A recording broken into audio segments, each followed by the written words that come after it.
So I was gonna stop, but I think I'm going to instead look more closely at finishing this section, and look more closely at all the ramifications of the end of Reconstruction. So the aftermath of Reconstruction is crucial to our understanding of why, um, when people say, well, slavery was so long ago that things should have changed by now, get over it. I've heard people say this, maybe you have, maybe you haven't. But what comes after Reconstruction, what comes after slavery and then Reconstruction is really more of the same. What we have, of course, is a system of segregation and discrimination that's implemented. And this system, called Jim Crow, is, of course, designed to uplift the white community by suppressing all others. And in the South, of course, we're talking about the Black community, the newly freed people. So Jim Crow, this era, these laws are really they're named after a Black minstrel show character. It used to be that white men used to walk around from town to town, right, dressed in blackface, and they would engage in a form of bobolition. You may remember bobolition, right? A parody of Black culture, a parody of Black ways of speaking and singing and dancing and behaving. So that's where this term gets its name. That's where this period, I should say, gets its name, from that term, right? So in the North and the West, we know that Jim Crow, as it existed, is being slowly dismantled. We know that there are some segregated transportation facilities in the North, but they're actually changing. I'll just give you a couple of examples. In 1865, Washington, D.C. actually opens up its streetcars to white and Black passengers. And I'll tell you, that had a lot to do with a woman named Sojourner Truth. You may remember Sojourner Truth, former slave, right? She becomes a famous orator, and abolitionist, and speaker not just for abolitionism but for women's rights. Well, she was instrumental in overturning the segregation of streetcars in Washington, D.C. in 1865. And guess what? This happens also in Philadelphia, where people protested the fact that they were being removed from public streetcars. And in fact, a law comes in to change this in 1867. Now, this also has something to do with a person that we've talked about, and that was Harriet Tubman. Harriet Tubman is still in the game, right? In 1867, after the Civil War is over, she's still in there fighting. And so the point is, these are happening mostly toward the north. Washington, D.C. is, of course, kind of north, but not quite. But you're going to see this through the north, where things are going to start falling in terms of segregated transportation facilities. Also, public schools. Now, the norm in the north, right after Reconstruction, or right around the time of Reconstruction, is segregated schools. But that is beginning to change, and it will change a lot more rapidly than it does in the South. Same thing in the West, although in the West, there's not a whole lot of schooling going on over there anyway.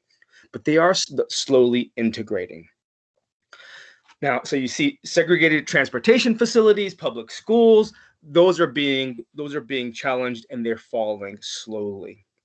Also, the rules against integrated public accommodations. When we talk about public accommodations, we're talking about places that are generally open to the public, even if it's a privately owned establishment.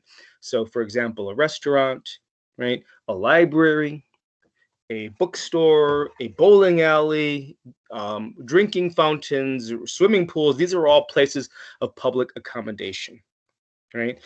And so in the North, segregationist policies are falling slowly, but they're falling. And the same thing with voting. Voting is opening up for Black men in the years of Reconstruction and thereafter. So the North is changing, although I have to say, again, it's changing very slowly.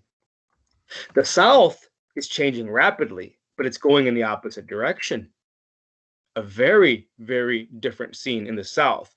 Democrats, when they come in, they're going to seek to reverse all the progressive laws that were made by the Black Republicans. Remember, in fact, Black Republicans, these Black men who were sitting in government, had actually passed laws, progressive laws for public schooling, social welfare like food and healthcare, passed progressive taxes. That's just a fancy way of saying tax the rich.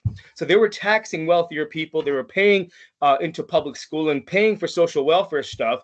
But when the Democrats get in power, they reverse all that. They don't want any of that going to the public because that means it's going to be going not just to poor white people, but to Black people. And they don't want that.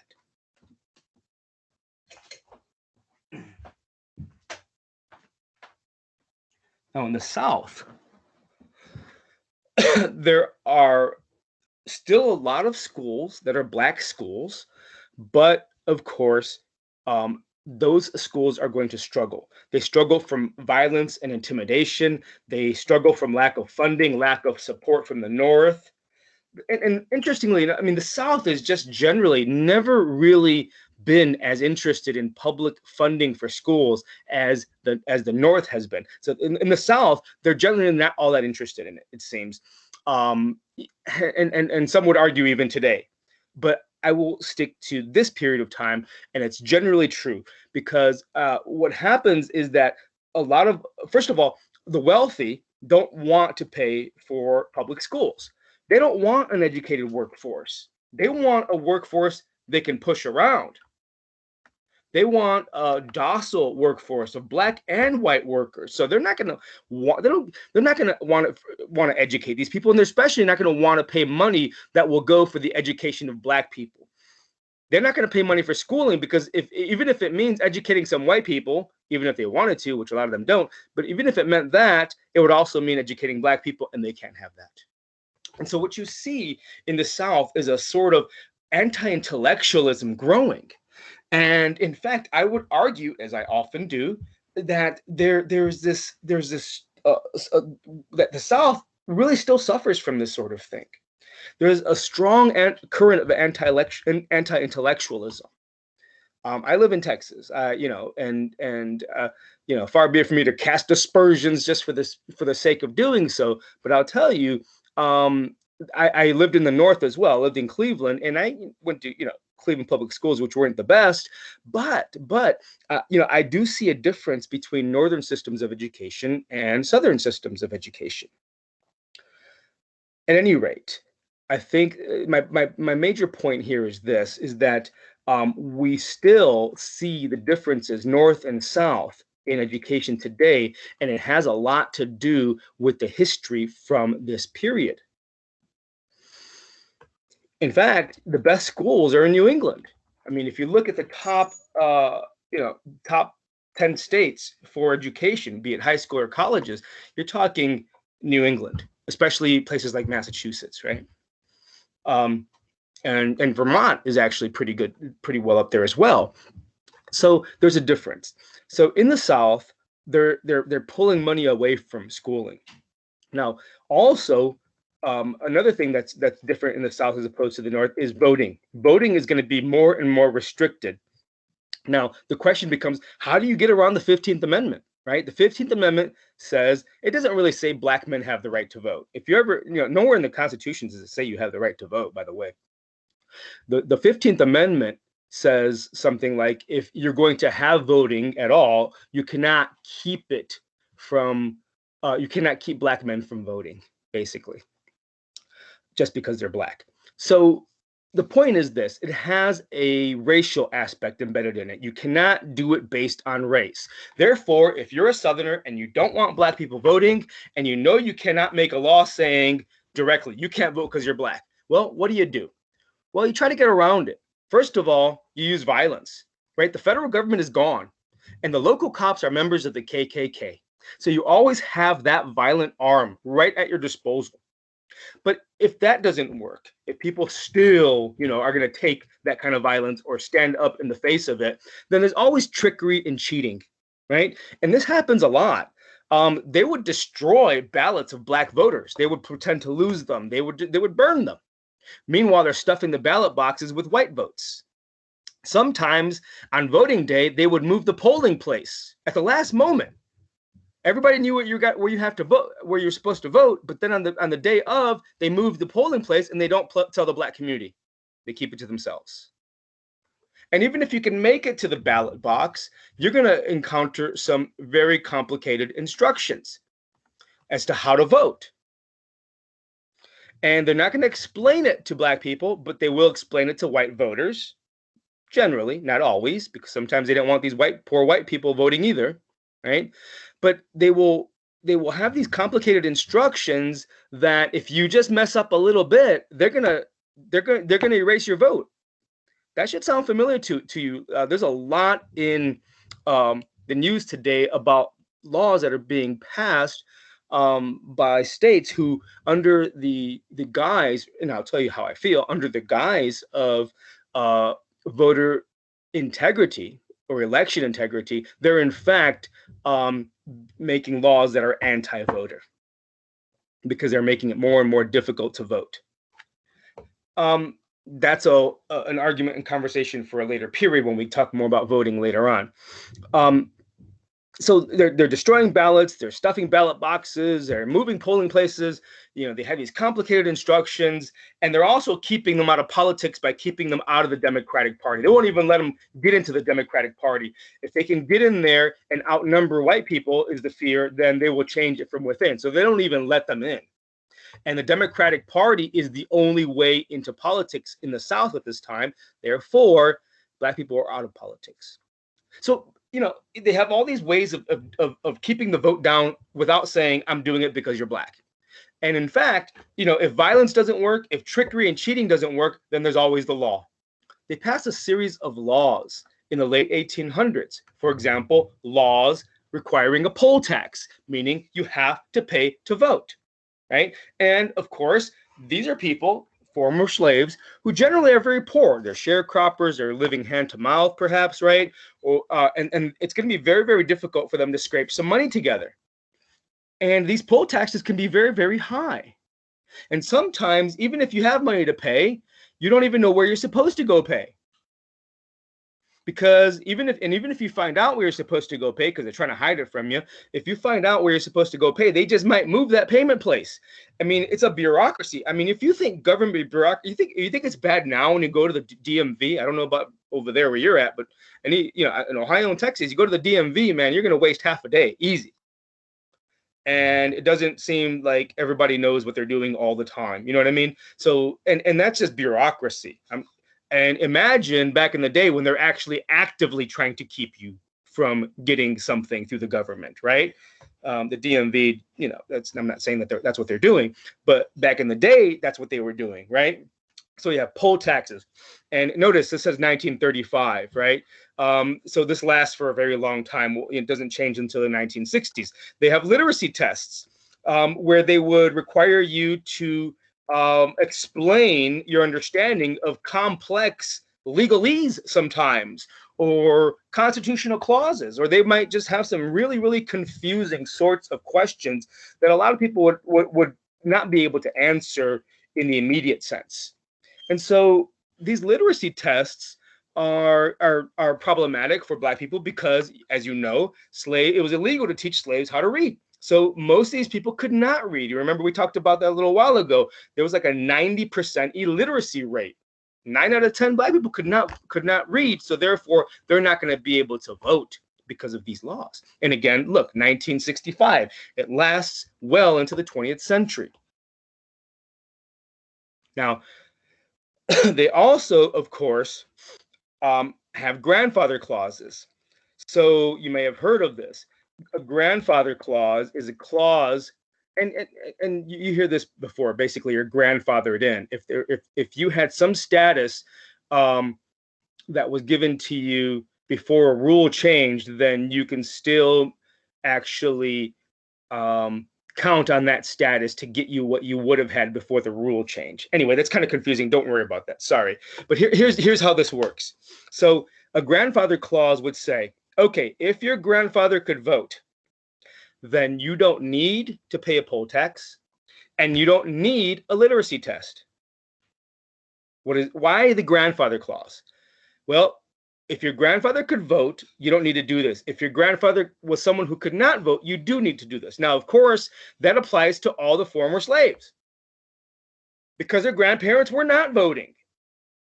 Things just changed the other day, almost literally, right? And so you're not going to get these people able to vote under this clause. Meanwhile, poor white people who couldn't pay a poll tax or maybe even read a book, they don't have to worry about these things because their grandfathers could vote.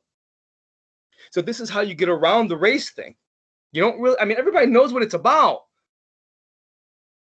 but they can get away with it.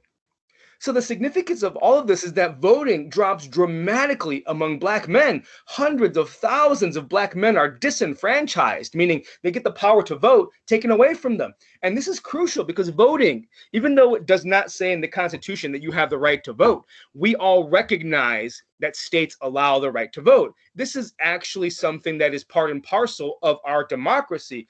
It is, it is the bedrock principle of civic participation. If you cannot vote, who is going to vote your interests? Nobody. Only you and people like you will care about you and people like you. But it doesn't end there, right? We have, of course, segregated public accommodations, work sites, transportation services. That's the norm. Segregation is the norm.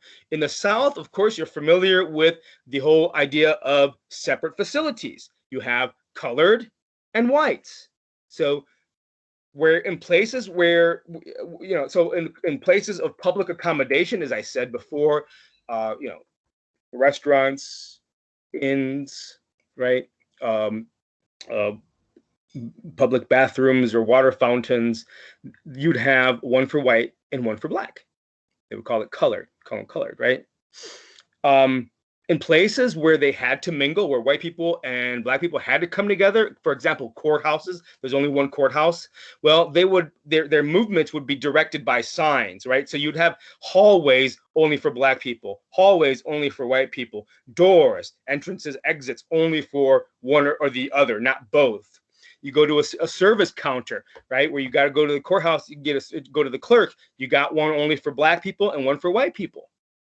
So, how is this stuff legal? I mean, I got a bunch of pictures here and I could spend, a long time on this. How is this stuff legal, right? Colored waiting room. And you can find all kinds of pictures like this online, right? Colored, right? Theaters, restrooms, of course. Housing. So how is this stuff legal? Well, it's because the Supreme Court says so. Oh, and by the way, one thing that I like to stop and talk about every now and then is the fact that Jim Crow really also applies to Mexican people and even Chinese people out west. So although we are talking, of course, about the African American struggle, some of these policies and ways of doing things just socially are not just affecting Black people, they're affecting all kinds of people. There is a strong current in the late 1800s of racial and cultural superiority. You had to be Anglo-Saxon white, Protestant. Actually, there was a word for that. It was called WASP, right? White, Anglo-Saxon, Protestant. I don't know if it's considered a bad word where you're from. Depends on where you're from. But that's the term that I recognize as being the one that sort of describes who at the time in the late 1800s is considered to be a true American. You had to be white, color, right? That's a color thing. Anglo-Saxon, that's a cultural or ethnicity thing, right? You can't be Irish. White, Anglo-Saxon, Protestant. There's a religious thing that you can't be Catholic, you can't be Jewish. So there's a strong bent here toward this idea of a particular form of white superiority. And so that's embedded in the culture. But it's also going to be embedded in law because there's going to be a series of Supreme Court cases that do this. They embed racism and discrimination into the very fabric of our society. I'll just give you some examples. In 1883, we have a series of cases. They're called the civil rights cases, and I'm not going to go into every one of them. But basically, what they come up with is a couple of rules. And one thing that they say is that if you are a private actor, right, if you're a bar owner, if you're a hotel owner, then the laws don't actually keep you from segregating. You're a private actor. And if you want to run a business and you don't want somebody who you don't like, or the type of person you don't like, if you don't like white people, you don't like black people, you don't like people who are foreign or speak another language, or who are gay or heterosexual, whatever, you can do that. Back in 1883, right? That's changed now. Point is, the Supreme Court says this: if you're a private actor, you own a bar, you can refuse service to people of color, right? And that's really what they mean here. And in fact, a state cannot even pass a law to stop you. So these civil rights cases are really defining or redefining, I think, in a sense, the vision that radical Republicans had for inclusion. All of these laws are, right? The laws against voting, right? The poll taxes, the literacy tests, the Supreme Court holding, saying, private actor can segregate and the state can't stop them. That's all part and parcel of really rolling back everything that the radical Republicans were looking for. In 1890, the Supreme Court even goes on to say something else, and it says, look, a state may require private businesses to segregate. A state can require a business that is within its state to segregate. If you are a bar owner, you might have decided, hey, I want everybody, I want to make money. But the state can come in and say, nope, you have no choice. You have to have separate facilities for white and black if you want to serve black people. Or if you want to serve white people, I mean, the point is, if you're going to serve both, then you have to have separate facilities. If you want to serve only this kind, that's fine. If you want to serve only that kind, that's fine. But you actually cannot mix. You have no choice. They can require you to do it. So interesting, right? The states, if you're a private actor, the state cannot keep you from segregating if you want to, but it can force you to segregate if it wants to. So anyway, it's a little confusing. The point is, think about these laws as the government being able to use its power to require citizens who actually may not want to do this, actually require them to segregate. In fact, this angers some business owners because it actually infringes on their business. Their freedom as they see it to run their own business. If they do not follow the state law, if they're serving black and white and they don't have separate facilities, well, they're gonna get a fine. And so they don't like the fact that they're being forced, and they don't like the fact that they have to enforce it. They have to police this, right? They have to watch their employees. They have to kick people out all the time. Nobody wants to do that. I mean, you see what's happening lately with these mask things. People don't like to kick people out without masks. That's changing now with all the vaccines, but business owners get tired of this. And so these laws, right, that require private businesses to segregate are going to actually anger some of these business owners. And by the way, it's not just infringing their freedom to run the business and creating more problems for them, but it also costs money. You have to have a white bathroom for women, right? White women, and then black women. Black men, white men. You get the point. You need 4 bathrooms. And so it costs money to actually have separate facilities. It can be expensive. The other thing is that you want to make money. Black money is green, just like white money is green, to put it badly. You know what I mean, right? And so you might think, I just want to make money, but I can't do this because I can only cater to one or the other. I can't cater to both. So because of all these laws, the Jim Crow laws are going to be spreading throughout the South. And then in 1892, we're going to get what is perhaps the most famous Supreme Court case of all time.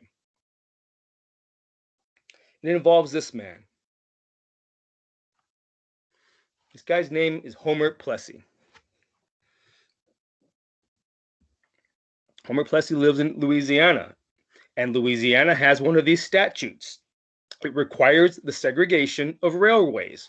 So railways are supposed to keep a black car and a white car. And this law says these accommodations should be equal but separate. Equal but separate facilities must be offered.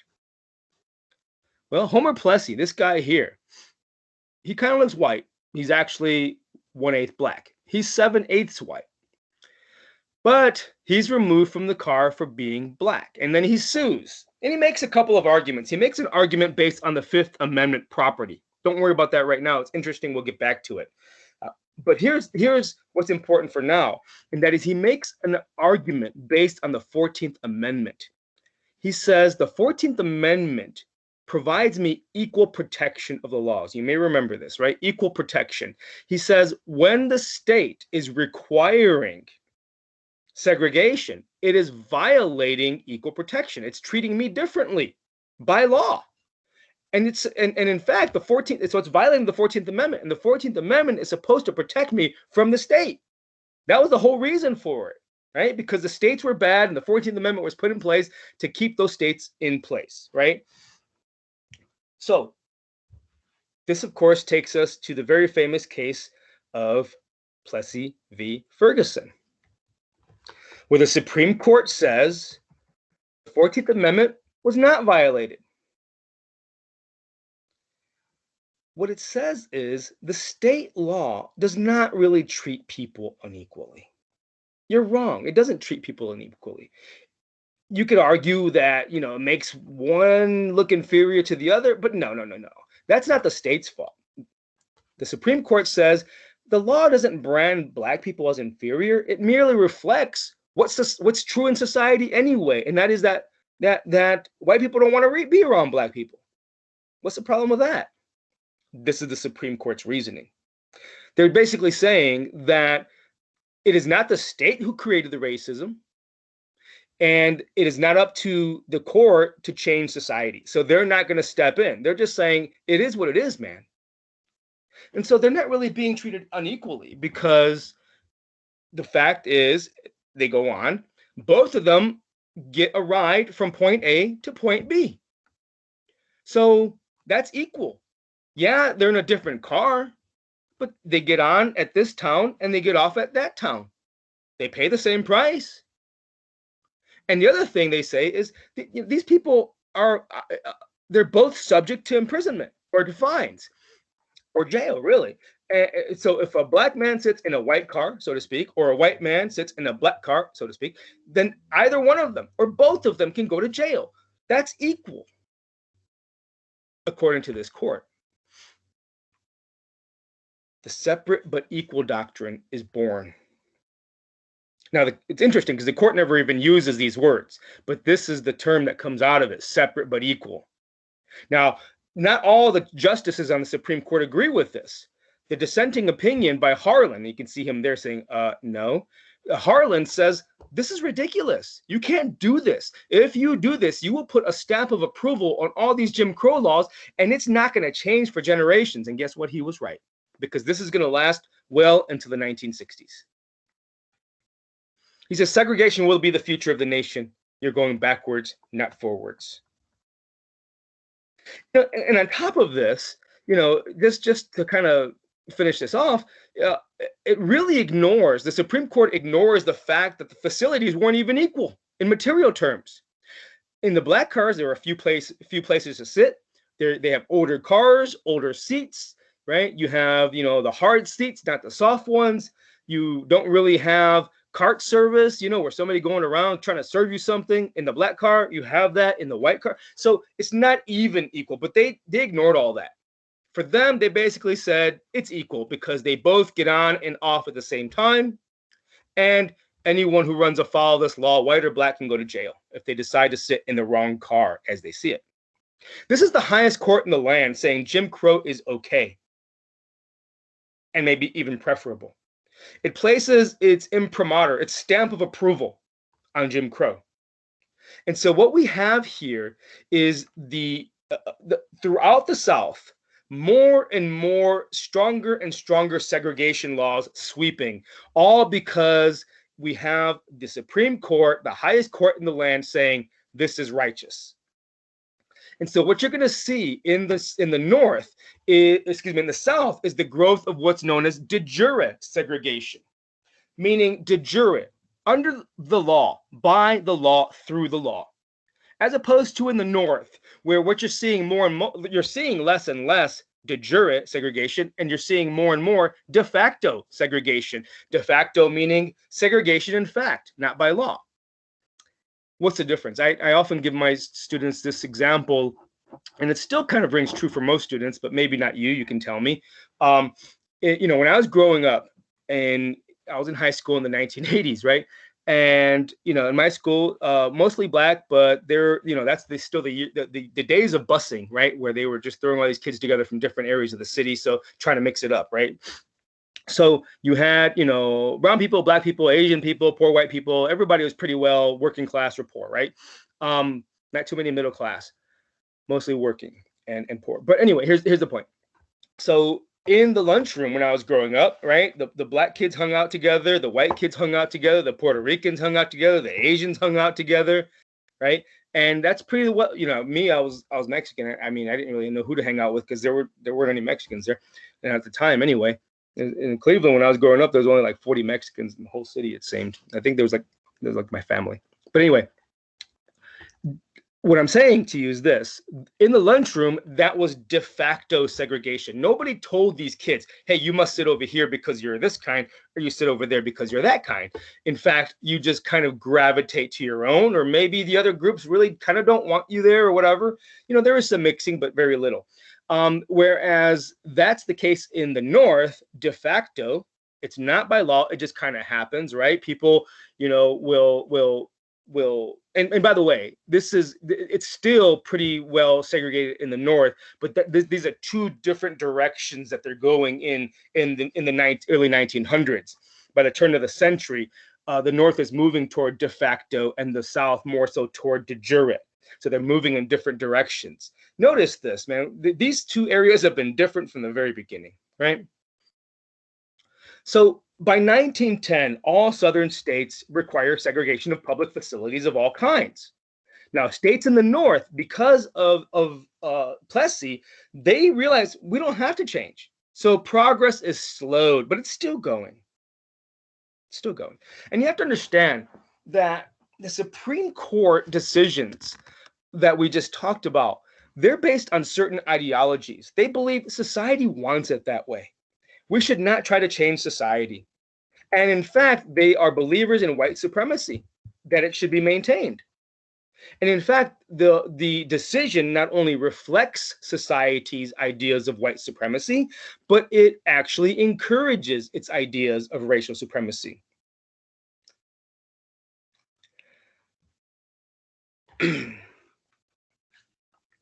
This ideology had gained a lot of ground by the end of the century, this idea of white and Western supremacy.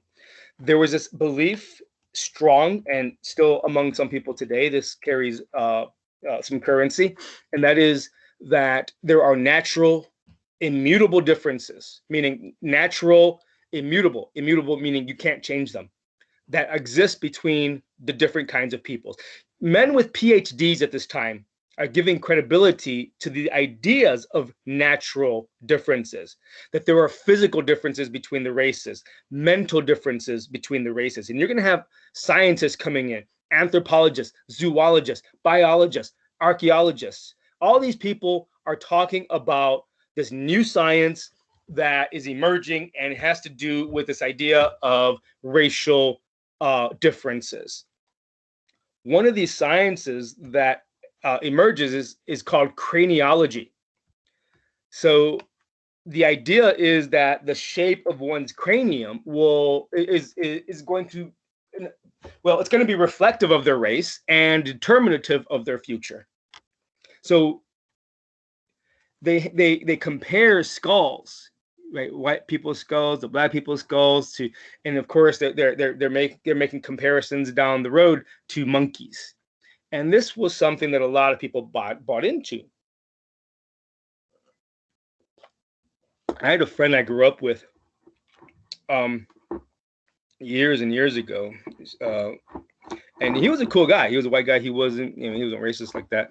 But his grandmother thought, she could have sworn, she said, no. She said, the reason that black people exist is because somewhere down the line, white people had sex with monkeys. That's what she believed. And so these ideas are still there. Again, this is my friend's grandmother. I'm sure she's not with us anymore, so she's dead. But that wasn't that long ago. It was something that affected me, my life. I had to think about these things. I had to hear this, and so it was kind of crazy. And so this, what we're seeing here is the growth of scientific racism, racism based on science. Now we have to say it's also applied to the Irish, it's applied to the Chinese, it's applied to the Italians, it's applied to everybody who is not white Anglo-Saxon Protestant. But Africans are put at the bottom. The scientific racism is said to predict general backwardness, especially things like criminality and lack of intelligence. And they believe, these scientists, at least they say they believe, that these differences, they're based really largely on Darwin's ideas of natural selection, right? So Charles Darwin's ideas of evolution, where Charles Darwin had this idea of natural selection, and that is that, excuse me, that certain organisms will thrive, others will die out. Certain organisms have characteristics, traits that make them more likely to survive and have children, offspring, and will make it more likely that they will actually survive and overcome the other species. So they take this idea of nature as Darwin sort of set it out, and they really turn it into something much more than that. They apply it to humans, and they talk about races, are how they're different and differently able to adapt to their surroundings, to the world. And they argue that the most adaptable have been the Anglo-Saxons, right? They are of superior intelligence and physicality. And very often they'll throw the Germans in there with them, the Anglo-Saxons and the Germans, but not the Italians, not the Irish. The least adaptable for these people are the people of African descent, because they say their physicality is animalistic, their intelligence is severely limited, their morality is stunted, and they're like children. They lie, they cheat, they steal. And so they believe these things to be deeply ingrained in the fiber of the DNA. Now, they didn't know about DNA, but they did understand that people followed who their parents were in some sense or another, either the way they look or their mannerisms, what have you, right? And so for them, this theory explains the various success rates of each of the societies. White people are the most civilized, the most advanced, the most economically successful. Therefore, they are, in fact, better able to survive. Not like that giraffe there whose neck was too short to eat the leaves at the top and is now dead.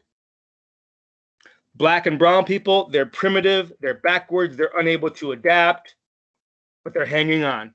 This is really a twisting of Darwin's theory. It really explains and it justifies what they want to be true. The fact that a social hierarchy exists. They believe it's natural that the social hierarchy exists. And this leads to a whole new social theory in the late 1800s. Really takes off before the late, but it's really strong in the late 1800s. And that's this idea of social Darwinism.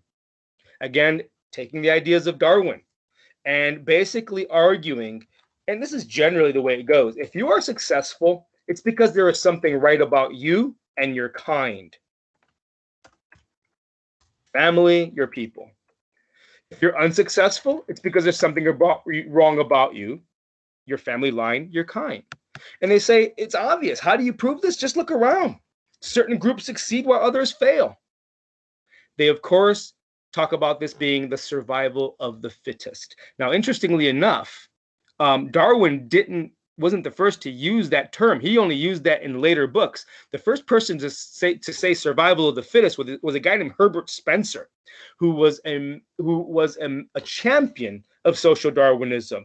And he said that the weak will fall and the strong will survive. And he said, this is nature. And because of this, men should not meddle with society. People belong in their proper place. White people at the top who work with their minds, black people at the bottom, and everybody else in between, working with their hands, basically. I just want to stop a moment and say, think about what effect this might have had over time. This idea that white people are meant to work with their minds and non-white people are not, especially black people are not. What does this mean for today? I mean, think about it. Just, if you look at the way the society is situated now, you will see that most people who've been able to, by far, most people who've been able to work remotely from home are white people. Brown people, black people generally are not working from home because they're working in jobs that they cannot do remotely, most of them. They're working at a lot of the service places. And I'm not saying, of course, I'm not saying that white people don't do this, but I'm talking about generally speaking. We do have still this dichotomy, this difference, right? And in large part, it comes from this history of this idea that certain people belong in a certain place. But what does social Darwinism ignore? It ignores something very important. It ignores environment, atmosphere, where you're raised, what family you're born into. That, more than anything, the family that you're born into, more than anything, determines your success in life. More than anything. It's not to say you can't succeed. Plenty of stories of people in the grind, right? Pushing beyond their means, it seems, and succeeding. But imagine, I guess, I mean, if people are smart enough and strong enough to rise from the ashes, how strong and smart were they? How far would they have gone with all that strength and intelligence had they been born at the top? I don't know. So environment does matter. But what does this idea of natural differences mean for the races? At this time, it means for them separation. White purity becomes crucial. The idea is certain people are superior and certain people are inferior, and therefore they must be kept apart. So what they do in a lot of states is start to pass racial integrity laws, sometimes called purity laws, but let's call them racial integrity laws, to keep the races apart, really, to keep the integrity of the white race intact. So there are laws against interracial relationships like marriage. White people cannot marry outside of their race. Black people can marry brown people if they want to. Interracial sex between white people and others, that's outlawed. They also have laws that require you to know your background. For example, what race is your baby is that's gonna be put on your birth certificate. The race of your baby. Now, why does that matter? Think about that. I mean, if you think about it, why does it matter? Well, it started way back when. We have it now still, right? But why? Why did they put those on? Because of this. They wanted to know who you were, what your bloodline was. Now, today, it matters for a different reason. Today, it matters in a sense because we do need to know who's who, because we also need to track what these different groups of people are doing or how well they're doing because of the continuing problems that we have in society. And so we try to use that information more so to overcome the past. So they keep precise records of lineage, the race of your baby. They want to know who your grandfather is. In fact, if you go to get married, they're going to ask you. I'll give you an example. A law in South Carolina at this time prohibits interracial marriage, and it defines interracial marriage by saying that if one party to this supposed marriage, this would-be marriage, if one of these people, the guy or the girl, at this time, all guys and girls, if one of these people has at least one black grandparent, the marriage is off, because that person cannot get married. Doesn't matter. That person might even look white, but if that grandparent was black, forget it. Some states go even further, and they adopt what's called the one drop rule. One drop of blood, one drop of black blood means you're black. Doesn't matter what you look like.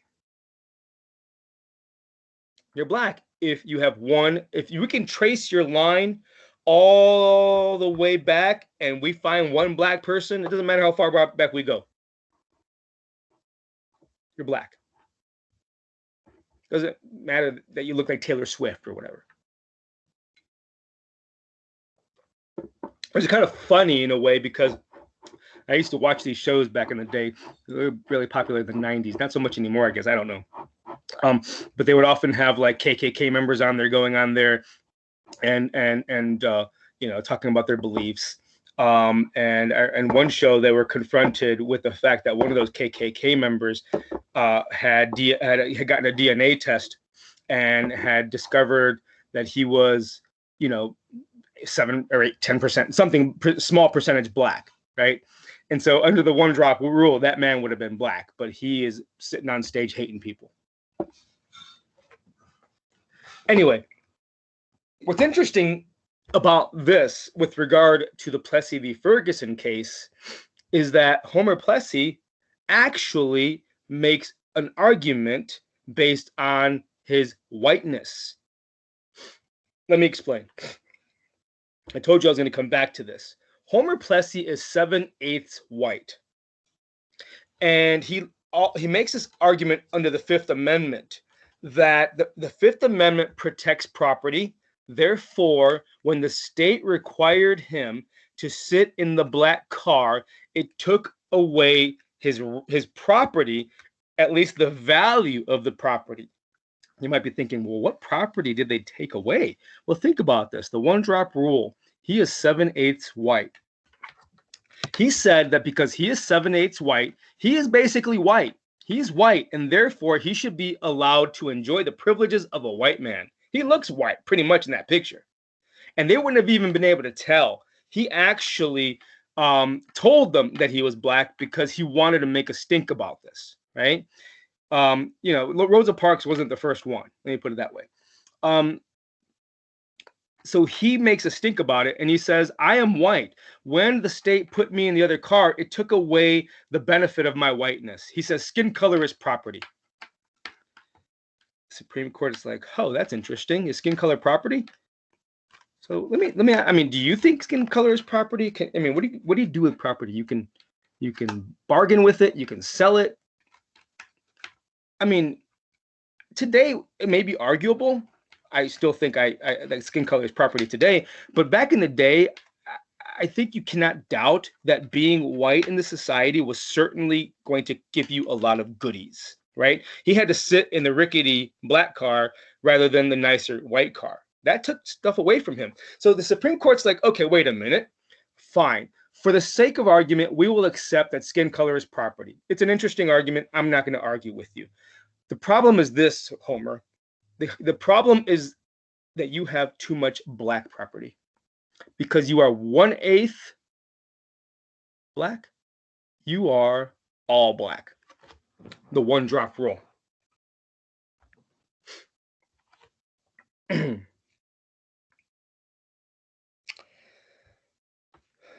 So there's a strong current of biology and science running through all of this. Now, not all white people believe that they're naturally superior to black people. Many Northerners, in fact, believe they are culturally superior. They're not really believers in biological differences or social Darwinism. They believe, though, that non-white people must be lifted up. They must be shown the way. So it's kind of a different form of racism in a sense, right? So they say, we must lift these people up, and they actually give it a name. They call it the white man's burden. You'd see pictures like this all around 1900. The white man's burden, it comes from a poem by a guy named Rudyard Kipling, you may have heard of, whatever.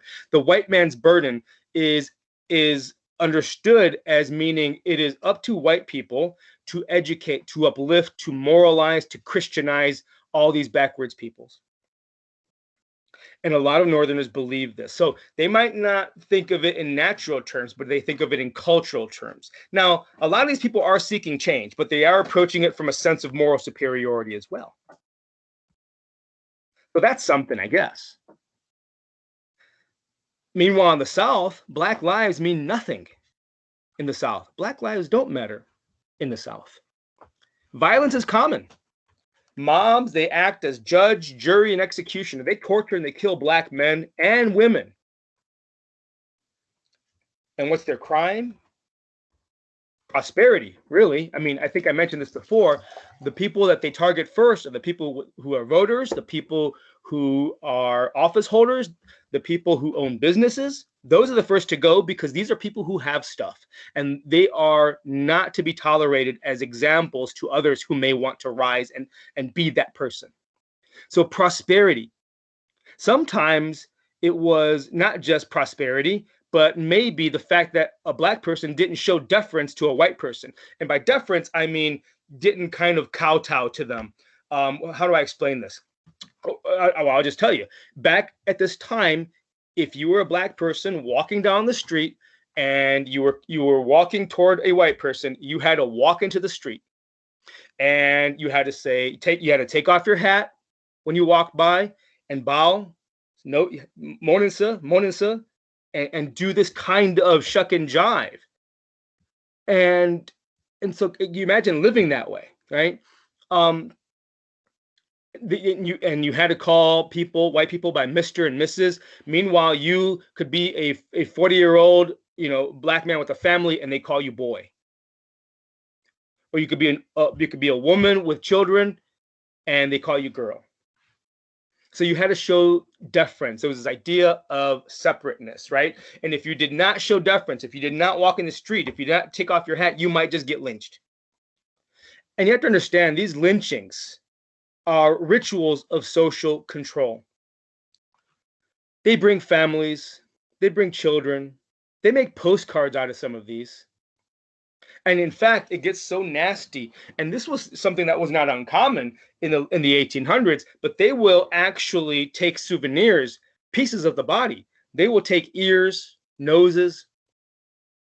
They will take teeth from the body and put them inside baby rattles, hand them to their children. Thousands are lynched up through the mid-20th century. The mid-20th century. This is a picture of a kid. He was like 16, maybe 17 years old. A kid named Jesse Washington in Waco, Texas. Waco, Texas is about an hour and a half from where I'm at right now. And if you look in the center by the base of the tree, you can see him there. This is him again. They burn him. They mutilate. This is what they do. And they do it to women. This, in fact, is a postcard. People would mail these things through the U.S. mail.